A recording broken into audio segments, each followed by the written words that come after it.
Hello there, Ginger Bones here, ready and raring to ruminate as ever. Yes. Now, today I've been asked to talk a little bit about symposia. That being, as we've heard in the previous video, the plural of symposium. Yes. Well, I know a little bit about symposia. However, for this video I may have to swap my gin, in fact, for wine. So here we go. There's some gin, put it down there. And wine, yes, lovely. So, in accordance with ancient Greeks, here we go, yes, with wine. Symposia. Roll that tape. The word symposium derives from the ancient Greek meaning to drink together, and was essentially a ritualized drinking party. Good times. Evidence for symposia come from ancient writers, including Plato, as seen here. In Socratic dialogues and various poems were invited into the conversation in symposia. There are also many depictions upon so-called red figureware vases, as seen here. Symposia and similar parties were a feature of Greek, Etruscan, and later Roman culture. The symposium was an important and carefully staged Hellenic social institution. Men from good families could meet and discuss various topics, including the philosophy of the day, both good and bad, the nature of love, the difference between genders, joking, boasting, and revelry. The 1st century AD historian Plutarch described symposia rather eloquently as a passing of time over wine which, guided by gracious behaviour, ends in friendship. A good symposium was also an opportunity to pass on traditional values, knowledge, myths, and stories of the gods. Symposia also offered liberation from everyday restraints. The Greeks believed in moderation, but only in moderation. Symposia were usually held in celebration or on a special occasion, such as victory in an athletic or poetic contest. For example, the philosophical text Symposium by Plato takes place during a party hosted by the poet Agathon to celebrate his first victory in a dramatic competition in 416 BC. Here they famously discuss the concept of love, this text being the root of the concept of platonic love. To begin a symposium, it was customary to send out wax tablet invites to one's guests. By the 4th century BC, most good houses had an andron, or men's quarters, where one could recline and drink upon couches.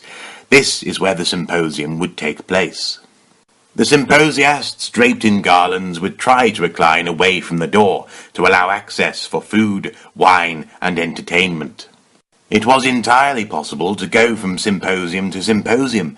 There are accounts of staggering drunken, nearly naked men arriving late at symposia. A symposium would be overseen by a symposiarch. Amongst other things, his job was to decide how strong the wine would be, or rather how diluted by water, depending upon the quality of the conversation desired. Wine was never drunk undiluted. That was the purview of barbarians from other lands. A good symposiarch was the quintessence of conviviality, neither inclined to drunkenness nor averse to drinking. Wine was drawn from a large jar called a crater, so big it was carried by 2 men. Wine was drunk from bowl-like cups called kiliks. These often had surprising, explicit, or amusing scenes which were revealed as the wine was finished. Incidentally, kiliks is the root of the word chalice. Yes, there's some info for the pub quiz. Formalities had to be observed, including spilling some of your drink in honor of the gods or the mourned dead. This is called a libation. And according to a play from 375 BC, a sensible symposium has only 3 craters of wine, the first for health, the second for love and pleasure, and the third for sleep. At this point, wise men, it is said, go home. For the 4th crater, it is said, belongs to bad behavior.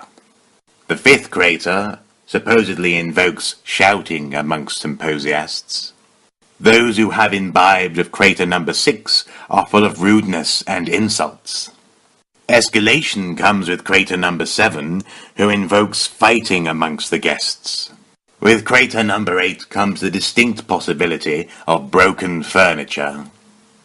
Crater number 9 brings about a deep depression amongst the symposiasts who have imbibed. And crater number 10, assuming you're still awake, invokes madness and, quite rightly, unconsciousness. Despite so stark a warning, it seems symposia frequently went beyond the 3-crater limit. Here we see a slave helping his master to vomit. And here a musician gains the unwanted attention of a drunken symposiast. However, before things got out of hand, poetry and music were central to the ritual and pleasure of a symposium. These along with more sensual activities provided by the entertainment. Patriotic and bawdy drinking songs, called scholia, were also part of the symposium. Verses would be improvised back and forth between symposiasts, along with rhetoric and speeches. Drinking often invokes an appetite, and an array of honeyed treats was made available to symposiasts. Also treats with nuts, including the pine nut, which was believed to be an aphrodisiac. As the evening wore on, drunken symposiasts would engage in games, including kotabos. This was a subversion of the libation, whereby one takes the dregs of wine from one's kylix and attempts to hurl the liquid across the room to a kylix on the other side of the room, which no doubt looked further and further away the more one drank. Depictions of this game are fairly common. Eventually, the symposium would end with a customary commercienne, the symposiasts roaming about the streets in a gang. Drunken and rowdy, it was not unusual for random citizens to be assaulted. Contrary to what one might think, the worst-behaved symposiasts were frequently the elders and often the philosophers. So there you have it. Ancient Greeks knew how to have a good time. And what's more, the elder ones, those who should really know better, they were the worst of the lot. Nonetheless, the game of kotabos has most certainly inspired me. I gave it a go just before. Let's take a look at the results, shall we? Roll that tape. Right, okay. No. Okay, one more go. Yes! There you go. Kotabos and Indiana bones were like that. We're as close as 2 peas in a pod, drinking far too much wine and enjoying the evening together. Yes. I must explain, though, for the majority of my glass, I did in fact miss the target. I had to use a little bit left in the bottom to get the centre. But nonetheless, I got the target, yeah. Now, all this drinking and talk of symposia has made me rather hungry. What say we head over to the kitchen at 41 Feasts, where I believe Mark, or Mr. Soup, is already waiting with Nicola to cook up a lovely symposiast's feast. Or at the very least, a lovely snack to go with my wine. Anyway, until next time, cheers. Hello again. Today we're going to make a symposium snack, honey sesame fritters. The ingredients you need today are flour, water, honey, toasted sesame seeds, salt and olive oil. Take 125 grams of flour and add a pinch or so of salt for flavour.